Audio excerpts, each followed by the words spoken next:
Okey, kamera pun cantik. Okey, memang sharp lah, HD gambar dia.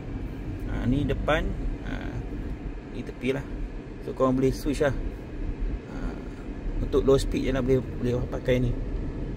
Okey, ada map. Ada map lah.